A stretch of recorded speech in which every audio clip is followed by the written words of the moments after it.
Hello, welcome back to some time after me not having any access to my fucking webcam for whatever reason. Thanks, Windows. I really love you. But yeah, today we're gonna talk about learning to scratch my own itch to some degree. And it is probably gonna be related or by however you wanna call it or classify it. Tim Ferriss, because he indeed is someone that really did, focus on learning for quite some time and really develop some strategies and some ways in which you can indeed as well accelerate by quite a bit your learning process. Just in general, your ability to learn quite anything. And so I'm just having in the background, can I chunk things down? Closing thoughts. Well, we might go through this one as well as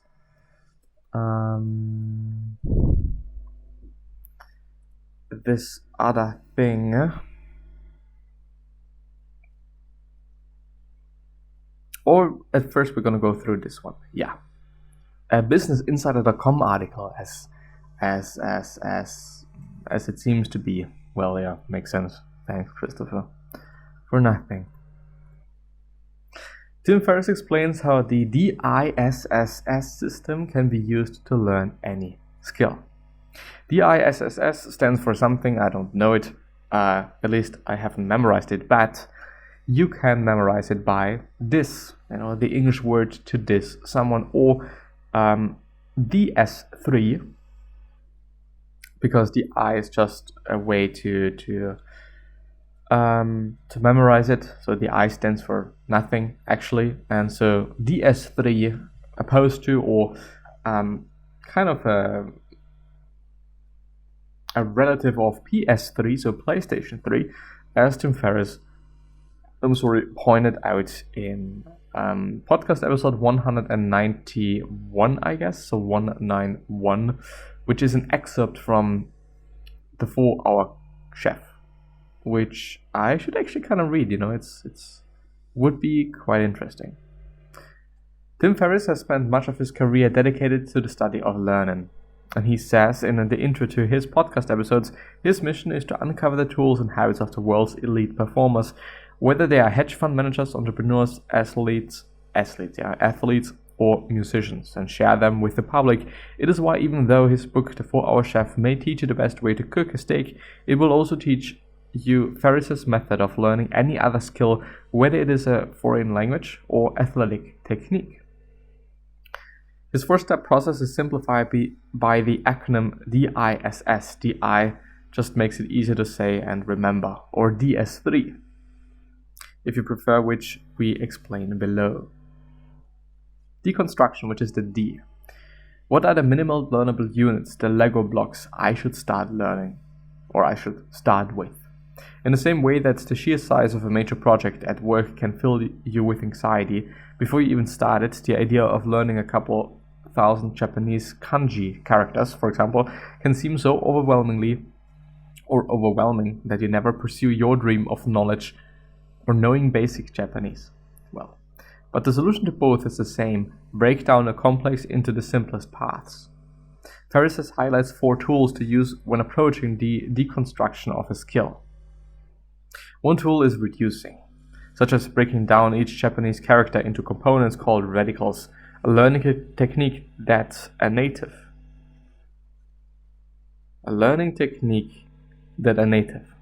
Period. Well, thanks for that sentence, I guess. There are 214 traditional radicals that provide clues to both meaning and pronunciation.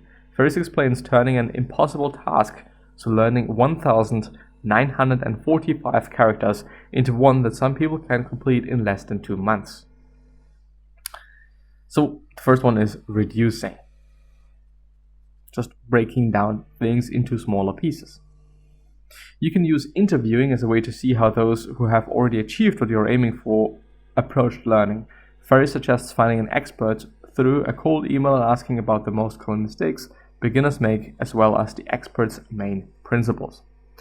on the other hand, you could also book some sort of a business call with certain people. Some people are up to that. Some people are offering that on their websites and whatnot. Reversal is the process of looking at the final product of your skill and backtracking to find the best way to begin a task. Ferriss writes that one of his readers taught him how to build the perfect fire in a fireplace, which he discovered by starting with a problem. How could you build a fire that did not burn out quickly and leave a large pile of ashes? The answer was to do the exact inverse of the popular TB method, the upside down method. Reversal, which is indeed something that he also said in this podcast episode. He said, if you want to build muscle, go up to one of the biggest dudes you can find in your gym, or women, whatever your gender is, or what you identify yourself with. Let's put it like this, maybe. Go up to this person and ask what this person is doing.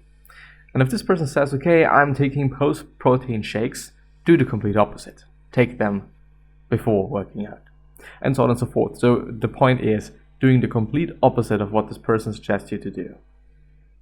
Apparently is often a way to be better and more efficient and whatnot.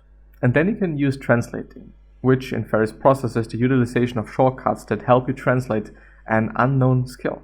In a language, this could mean learning auxiliary verbs, which are to have, to want, to need, etc., and basic verbs to eat, drink, to go, etc., to begin communicating ideas as quickly as possible. As you further practice, the shortcuts will become less necessary. Selection, which is the first of the 3 S's. Which 20% of the blocks should I focus on for 80% or more of the outcome I want? In a recent interview with Raoul Pal on Real Vision Television, Ferriss explains that when he consults with an entrepreneur or executive, he takes a holistic approach to improving their lives, and this includes advising them on health and fitness. Since it is almost a guarantee that even high performers won't make massive sudden changes to their diet or exercise regimen or lack thereof, Ferriss finds the smallest changes that will have the biggest effects, which is a great idea, which is kind of the principle of the 80-20 rule, or indeed principle. That 80% of what the fuck you are trying to achieve is done by 20% of the efforts. For some looking to lose excess fat, this can mean that the only deliberate diet decision they make is eating 30 grams of protein within 30 minutes of waking up. For someone looking to start some form of physical activity, it can be start with simply 5 minutes of kettlebell swings 3 times per week. As you make small but powerful changes, you put yourself on a path towards accelerated growth, Ferriss says. Sequencing, which is the second S. So we had dissecting. Was it dissecting? I think it was dissecting. Deconstruction. Yeah, great. So what are the minimal learnable units that you can learn? Then we have selection.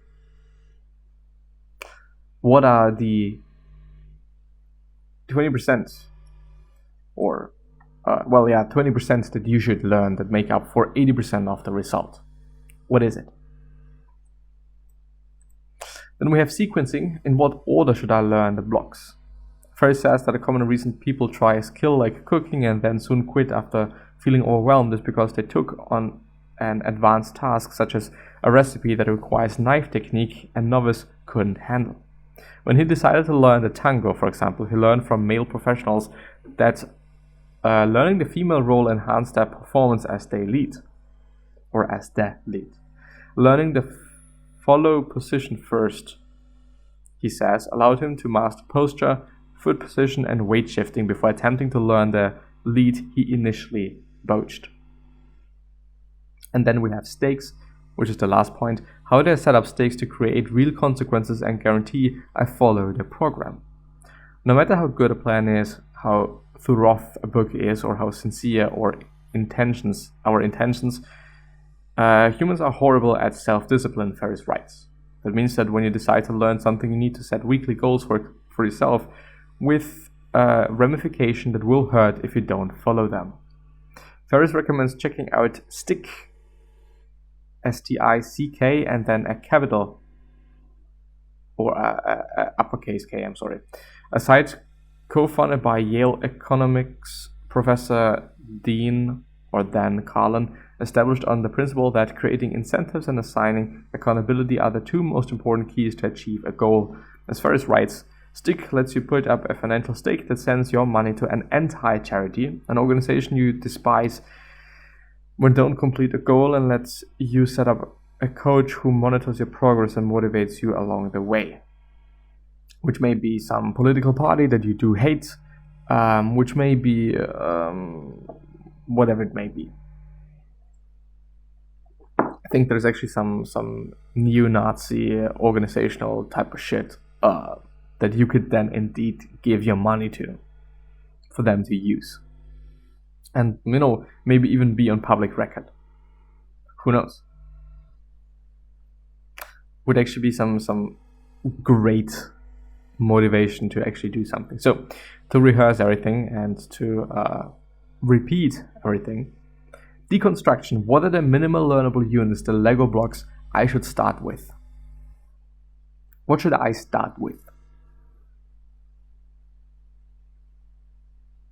Then selection. What are the 20% that result in 80%? So what are the 20% of efforts, the 20% of the things that I can learn to get 80% of the results?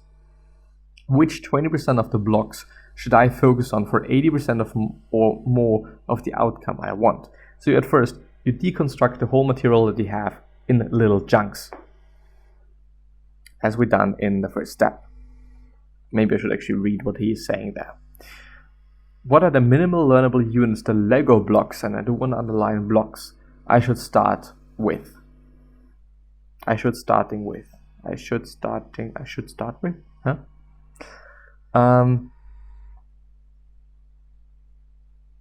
What are the minimal learnable units,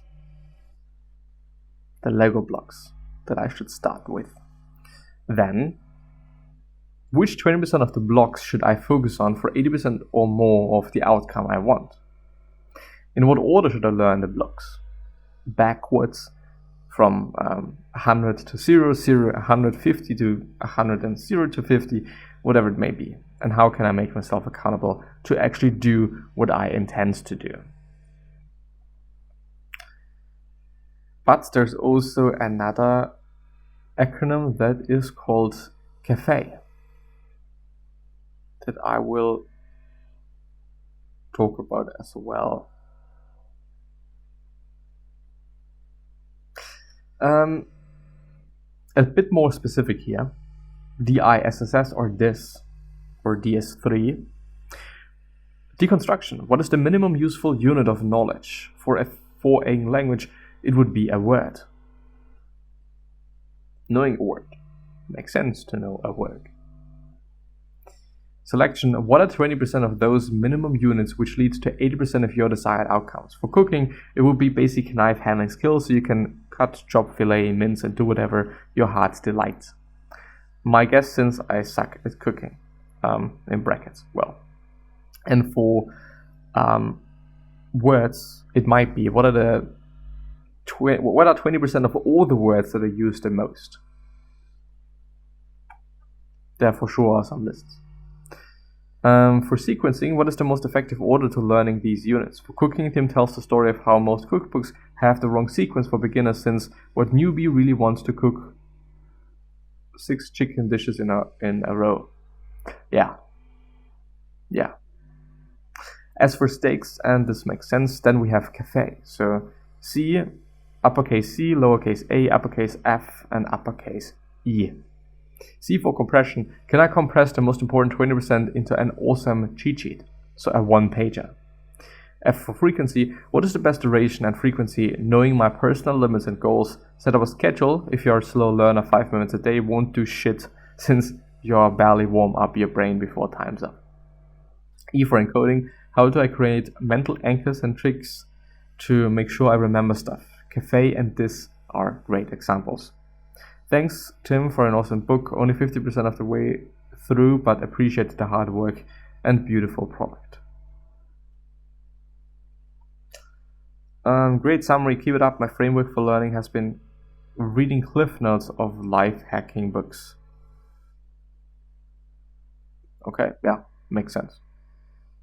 Maybe probably some reason why I tend to go through book summaries as well, since it is a relatively fast way to get information, good information, and very broad spectrum of information.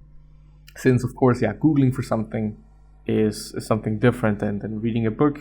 Not only is the medium a different one, which is not the point that I'm willing to make, but this kind of the medium kind of influences the way the information is. Book is written differently than a blog post, which is because of the length, because of the readers, because of the environment and whatnot, But yeah, anyway, I'm gonna end the episode here. I do hope that I've been able to go through some things that are of importance to you, and I'm probably gonna see you the next time. Hopefully. Bye bye.